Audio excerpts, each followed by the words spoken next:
Good morning, જય શ્રી કૃષ્ણ, જય માતાજી. કેમ છો?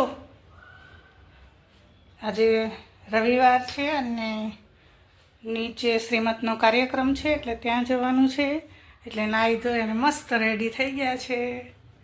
ચલો ત્યારે જઈએ. પ્રસંગમાં ગયા હતા ત્યાંથી જમી કાઢવી અને આવી ગયા છે. જમવાનું મસ્ત હતું, બધાએ ફ્રેન્ડ્સ હતા એટલે બધા જોડે થોડી વાર વાતો કરી અને આવી અને યુગભાઈ સૂઈ ગયો છે. અને આજે સન્ડે છે એટલે મારે થોડી શાંતિ છે એટલે થોડી વાર સૂઈ જઈશું અને ઉઠી અને પછી પાછું રૂટીન કામ કરીશું. સૂઈને ઉઠી ગયા છે અને જો શું કરવું છે યુગભાઈ?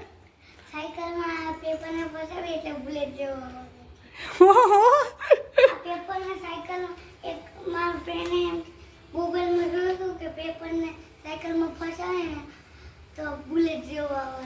એટલે તારે એવું કરવું એમ. જો સ્કેટિંગને મૂક્યું બધી પડતું અને નવો કાંડ ચાલુ કર્યો કા પેપરને સાયકલમાં ફસાવવાનું એટલે બુલેટ જેવો અવાજ આવે. છે કોઈ આવું યુગ જેવું નવું એવું કરે એવું? હે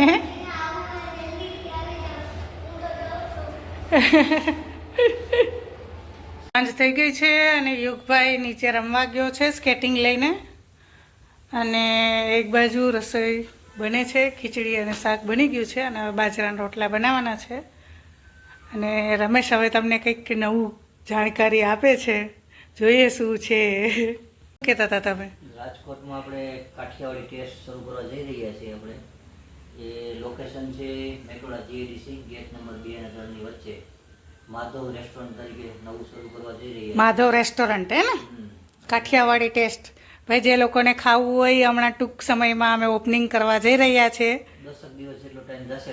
10-12 દિવસ જેટલો ટાઈમ લાગશે. અત્યારે કામ ચાલુ છે. તાબડતોબ પ્યોર કાઠિયાવાડી ટેસ્ટ મળશે. જે લોકોને લેવો હોય ને એ 10-12 દિવસ પછી પહોંચી જજો ત્યાં. Metoda GIDC Rajkot gate number 2 અને 3 ની વચ્ચે. ભાઈ આવી ગયા ગાર્ડનમાંથી?